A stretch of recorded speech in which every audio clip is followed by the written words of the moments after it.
Improbable Tales of Survival, Salmonella. Thanks to Dashlane for sponsoring this video. Thank you, Dashlane. Hello, good old Sammy boy. What do you have to teach us today? Kids, the human spirit is a very powerful thing. With the right temperament, it can allow us to survive things you wouldn't believe. However, some people are stronger than others. For example, I've never so much as broken a bone in my life. Haven't been hospitalized. Neither have I, honestly.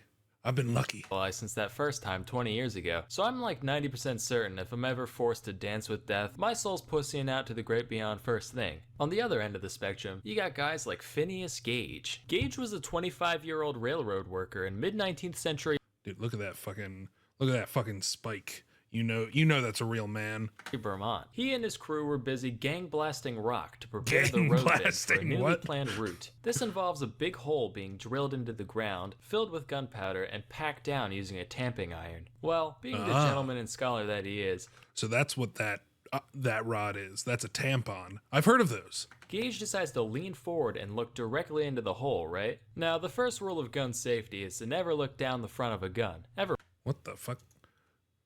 Everyone knows that. What is wrong with YouTube? That's happened several times. Basically just turned the earth into a gun and decided to put his head right in front of its gaping barrel. And wouldn't you know it? Oh my god, wait, I think I've heard of this. Didn't this dude get the spike like straight through his brain and he survived? I've heard of this. The powder goes off. The tamping iron shoots up into his cheek, moseys right on through his frickin' brain, and goes soaring out the other side, landing 80 feet away, all smeared with blood and thought juice. Now, by and large, Gage should have dropped dead immediately and been thrown into a ravine for his blatant disregard for OSHA regulations, and that would have been the end of it. But I guess Shiva Gautama Christ-chan, the one true god, decided Gage still had unfinished business down here on Shit Outta Luck 3, because after a few minutes of twitching on the ground, he got up, looked around, and thought, well, now's a good time as any for my yearly checkup. According to the doctor, he went... Did he... I mean, I expected he went to the hospital. I didn't expect that he just got up and went to the hospital of his own accord. While Gage was retelling the story of what happened, he suddenly started vomiting all over the place, the effort of which, and I quote, pushed out about half a teacup full of the brain, which fell upon the floor. He didn't say what they did with it after. I'm picturing his dog just running over and immediately scarfing it down, then being plagued with the memories of a human railroad worker for the rest of his life. Okay. In the months following, Gage made a near complete recovery, physically anyway. He did lose a bit of his mind, which caused him to lose his mind a bit. Whereas Gage was once an upstanding, hardworking citizen, his untimely brain blast transformed him into an angry, incoherent drunkard, mumbling, quote, the grossest profanity whenever he deemed fit, and showing little to no regard for human life. Isn't that an actor? No, that's Scott Bakula from Quantum Leap fame. I know that. I know it. Naturally, he was fired from his job at the railroad, so Gage ended up wandering the earth, earning money any way Now I need to look up what Bakula means, or baculum, not Bakula. For a while, he hung out at Barnum's American Museum in New York City, basically making an exhibit of himself, standing there with the tamping iron like, hi, this went through my brain. Bye! He later had a stint as a farmhand in California and a stagecoach driver in Chile, which I don't know who let the guy with severe brain trauma and no depth perception drive a vehicle, but whatever. Over time, he actually became a lot more functional until finally, 10 years later, when his brain remembered, oh yeah, I shouldn't exist, leading to Gage having a bunch of seizures and dying at age 36. A similar story happened with one Ron Hunt in 2003. Wait, so he was only like in his 20s? He was like 26 when that happened or something? He was an American construction worker. When the spike went through, I mean. Who was drilling a hole above his head when the ladder he was standing on decided to give way, leading to Hunt landing face first on a 1.5-inch auger drill bit. The drill went straight through his left eye and out the back of his skull. To give you a reference of what 1.5 inches of drill looks like, here's the actual x-ray that doctors... Holy fucking... Wait, what?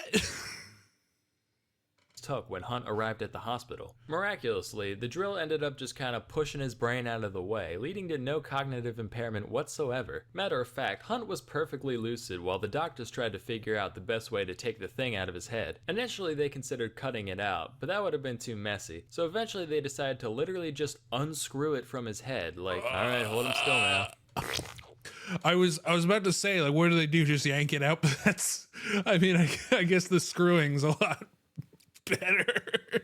Oh, you fucking MILF. Lefty loosey. Does that mean You the top MILF? or the bottom? What? It's a rotating circle. And, okay, you hold on for 1 sec. Look, one way the top goes left, one way the bottom. So which? Clearly the one on top. Why? Tell me why. Why clearly? Same reason north is up on the map. It's just common practice. All right, well, sorry for not subscribing to your Eurocentric propaganda, Dan, you soggy cunt.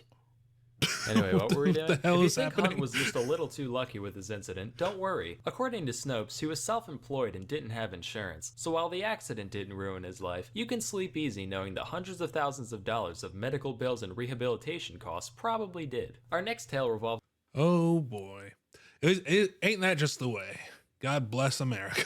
around Greg Rasmussen, a British-born animal conservationist who was stuck... Or wait, where was it? Was it America? I don't know. I'm just assuming. studying wildlife in Zimbabwe. I wasn't paying One attention. Day he got reports This of a is highly Zimbabwe. endangered rhino being spotted in the area, so Greg took to the skies in a single-passenger plane to track the beast. Fate was looking down at Greg that day, and after a moment, it said, "No, rhino must die." And a huge gust of wind Rhino came out of must nowhere, die. sending Greg into a tailspin, crash landing right in the middle of the untamed African bush. When Greg woke up, he found that his legs looked like used up tubes of toothpaste, so he was essentially trapped right where he was. Arguably worse than that was the fact that Greg was dehydrated before he even took off, hoping to get water at his destination.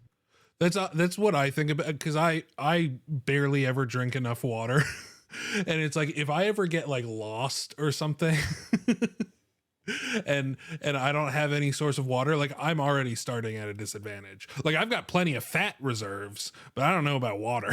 And just when things looked like they couldn't get any worse, they got worse. A group of elephants showed up and started harassing and straight up stampeding at Greg. With no other option, he starts banging on the wreckage as hard as he could. The elephants went, "Ha!" and decided to leave him alone. He was also approached by a pack of hyenas and actual lionesses on the hunt. But fortunately, animals are all morons, so the same trick worked on them too. Greg spent an entire day and night pinned under the wreckage, fighting off wildlife, severe dehydration, and extreme temperatures before finally being rescued the next morning. Incredibly, after By over who? 100 operations, Who the fuck rescued him? doctors managed to get Greggy's leggies up and running again. Although he was now 3 inches shorter, which is probably for the best, because now they can just stick the keys to the plane on top of the fridge so he never has another incident like this again. So, moral of the story, us humans are resilient creatures who will do anything in our power to survive. And just as Greg Rasmussen banged on his destroyed plane to ward off predators in Zimbabwe, you should bang on your keyboard right now to ward off predators online. With Dashlane, in this day and age...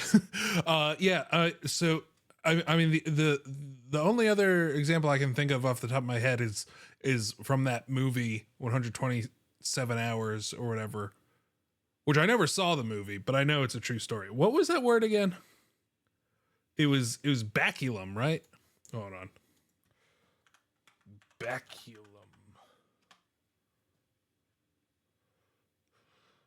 A bone found in the penis of many mammals.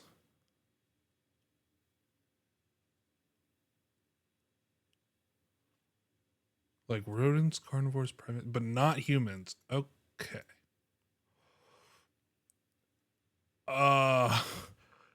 Dare I click on images?